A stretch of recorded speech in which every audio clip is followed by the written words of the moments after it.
নমস্কার বন্ধুরা, আমি মানিক আর আপনারা দেখছেন history of math YouTube channel.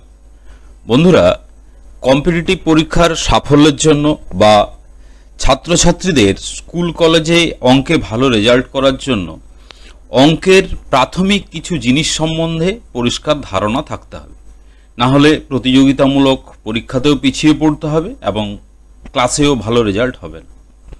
তাই আজকে আমি আপনাদের সামনে নিয়ে এসেছি অঙ্কের এমন একটা বিষয় যা জানা খুবই জরুরি, আর তা হলো সংখ্যা বিষয়ক ধারণা বা নাম্বার সিস্টেম সম্বন্ধে ধারণা। আমি বাংলা ও ইংরেজিতে ব্যাপারটা নিয়ে একটু আলোচনা করছি, যাতে ইংলিশ মিডিয়ামের ছাত্রছাত্রীরাও একটু হলেও উপকৃত হয়। প্রথমে আসি, নাম্বার সিস্টেম বা সংখ্যাকে আমরা কভাগে ভাগ করি না, দুটো ভাগে ভাগ করি। একটা হচ্ছে রিয়েল বা বাস্তব সংখ্যাসমূহ, আর একটা হচ্ছে কমপ্লেক্স বা জটিল সংখ্যাসমূহ। আজকের বিষয়ে রিয়েল নাম্বার সিস্টেম অর্থাৎ বাস্তব সংখ্যাসমূহ নিয়ে আমি আলোচনা করব। কমপ্লেক্স নাম্বার নিয়ে অন্য একদিন এ বিষয়ে আলোচনা করব। তাহলে রিয়েল নাম্বার সিস্টেম বা বাস্তব সংখ্যাসমূহ বলতে আমরা কি বুঝি? সোজাভাবে বললে, একটা নাম্বার যাকে দুবার গুণ করলে গুণফলটা শূন্য হয় বা ধনাত্মক হয় তাকে আমরা বলি রিয়েল নাম্বার বা বাস্তব সংখ্যা।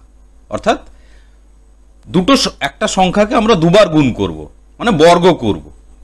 বর্গ করলে সেটা যদি ধনাত্মক হয় বা শূন্য হয় তাহলে তাকেই আমরা বাস্তব সংখ্যা বা রিয়েল নাম্বার বলবো। উদাহরণ দিয়ে ব্যাপারটা একটু বোঝার চেষ্টা করি আমরা। যেমন 2 এর স্কোয়ার করলাম, 2 এর বর্গ, তার মানে 2 গুণিত 2 সমান 4 হলো, ধনাত্মক। আবার -3 এর স্কোয়ার, -3 এর বর্গ করলাম, তাহলে -3 গুণ করলে মাইনাসে মাইনাসে প্লাস, 3 3 9, এটাও ধনাত্মক হলো। অর্থাৎ ঋণাত্মক সংখ্যা যদি আমরা বর্গ করি তাহলে সেটাও ধনাত্মকই হবে। আবার শূন্যের বর্গ যদি করি তাহলে সেখানেও দেখা যাবে যে তার মানটা শূন্য হবে। শূন্য কেবলমাত্র একটা ক্ষেত্রেই হয়, সেটা ওই শূন্যর বর্গ করলে শূন্য হয়, আর সমস্ত ক্ষেত্রে এটা ধনাত্মকই হয়। বাস্তব সংখ্যা শুরু করব স্বাভাবিক সংখ্যা দিয়ে, যেটাকে ইংরেজিতে বলে ন্যাচারাল নাম্বার। তো ন্যাচারাল নাম্বার কি না, the set of positive integers that begin with 1 and continue infinitely.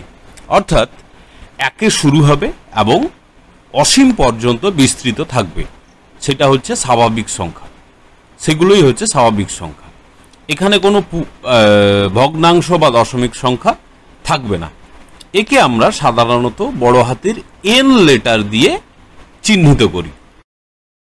Natural number বা স্বাভাবিক সংখ্যাকে আমরা দুভাগে ভাগ করি। একটা হচ্ছে প্রাইম নাম্বার বা মৌলিক সংখ্যা, আর একটা হচ্ছে কম্পোজিট নাম্বার বা যৌগিক সংখ্যা।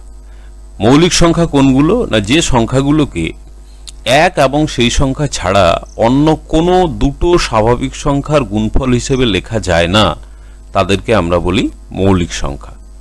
যেমন কি না 2, 3, 5, 7, 11 এগুলো কেন মৌলিক না, আমরা যদি ধরি যে 7 সমান 1 গুণিত 7 ছাড়া অন্য কোনো দুটো স্বাভাবিক সংখ্যার গুণফল হিসাবে একে লেখা যাবে না।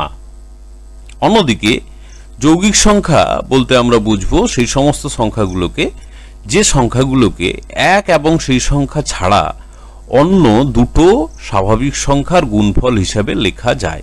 যেমন যদি ধরি 8 মানে কি না 1 গুণিত 8 আবার 2 গুণিত 4, তার মানে 1 আর 8 বাদ দিয়েও 2 এবং 4 এর গুণফল হিসাবে লেখা যাচ্ছে।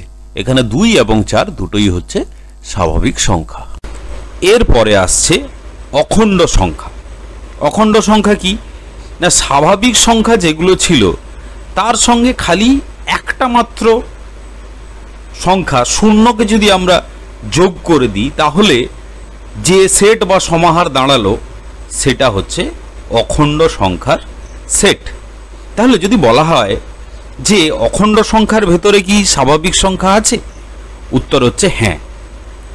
কিন্তু যদি বলা হয় স্বাভাবিক সংখ্যার ভেতরে কি অখণ্ড সংখ্যা আছে, উত্তর হচ্ছে না। কেন না, অখণ্ড সংখ্যার ভেতরে শূন্য থাকলেও স্বাভাবিক সংখ্যার ভেতরে নেই, অর্থাৎ অখণ্ড সংখ্যাতে একটা সংখ্যা বেশি আছে, সেটা হলো 0। এবার আসছে ইন্টিজার্স। স্বাভাবিক সংখ্যার সঙ্গে 0 যোগ হয়ে হলো হোল নাম্বার, 0-র সঙ্গে -1, -2, -3, -4, -5 এই সমস্ত ঋণাত্মক সংখ্যাগুলো যোগ হয়ে তৈরি হলো ইন্টিজার্স বা পূর্ণ সংখ্যার সেট বা সমাহার। একে আমরা বড় হাতের জেড লেটার দিয়ে প্রকাশ করি। তাহলে ইন্টিজার্সের মধ্যে কি কি আছে? হোল নাম্বারও আছে, ন্যাচারাল নাম্বারও আছে, কিন্তু ন্যাচারাল নাম্বারের ভেতরে ইন্টিজার্স নেই। তার কারণ হচ্ছে 0 এবং ঋণাত্মক সংখ্যাগুলো স্বাভাবিক সংখ্যাতে নেই। আবার হোল নাম্বারের ভেতরেও সমস্ত ইন্টিজারগুলো নেই। তার কারণ হচ্ছে হোল নাম্বারে 0 এবং ধনাত্মকগুলো থাকলেও ঋণাত্মক সংখ্যাগুলো হোল নাম্বারের ভিতরে নেই। সেই জন্য হোল নাম্বারের ভেতরে ইন্টিজার্সগুলো, সমস্ত ইন্টিজার্সগুলো নেই। সব থেকে শেষে আসছে রেশনাল নাম্বার বা মূলদ সংখ্যা এবং ইরেশনাল নাম্বার বা অমূলদ সংখ্যা। রেশনাল নাম্বার বা মূলদ সংখ্যা কোনগুলো? না, আমরা আগে যা যা শিখেছি, স্বাভাবিক সংখ্যা, অখণ্ড সংখ্যা, পূর্ণ সংখ্যা, এর সঙ্গে ভগ্নাংশ, দশমিক সংখ্যা এবং পৌনঃপৌনিক সংখ্যা, এগুলো নিয়ে তৈরি হলো রেশনাল নাম্বার বা মূলদ সংখ্যা, যেগুলোকে আমরা লব বাই হর আকারে লিখতে পারবো, অর্থাৎ p/q আকারে লিখতে পারবো। যেমন শুধু 6 মানে কি না 6/1, বা যদি বলি 7 মানে 7/1, 0 মানে 0/1, 2 যাই বসাই না কেন সেটা 0 হবে। আবার নেগেটিভ সংখ্যার ক্ষেত্রেও তাই, যে -2 যদি বলি -2/1, অর্থাৎ সবগুলোকেই লব বাই হর আকারে লেখা যাচ্ছে। এগুলো হলো সব মূলদ সংখ্যা। আর এগুলো বাদে যেগুলোকে p/q আকারে লেখা যাবে না, যেমন √2, √3, √5, √6, √7, সোজা কথায় যেগুলোর বর্গমূল আমরা অখণ্ড সংখ্যায় পাই না, সেগুলোকে বলা হলো ইরেশনাল নাম্বার।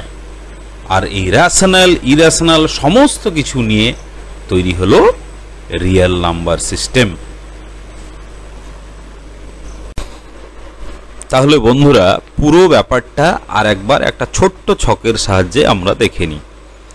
নাম্বার সিস্টেমকে আমরা দুভাগে ভাগ করলাম, real number, imaginary number. Imaginary number নিয়ে আমি পরে আলোচনা করব।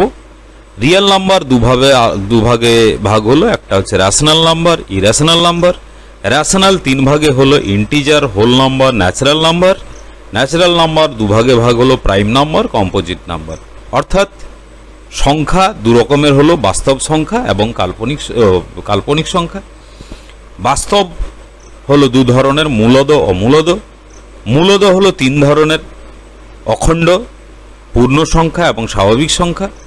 স্বাভাবিক সংখ্যা হলো 2 ধরনের, মৌলিক সংখ্যা এবং যৌগিক সংখ্যা। ধন্যবাদ বন্ধুরা, ভালো লাগলে লাইক, শেয়ার এবং সাবস্ক্রাইব করবেন।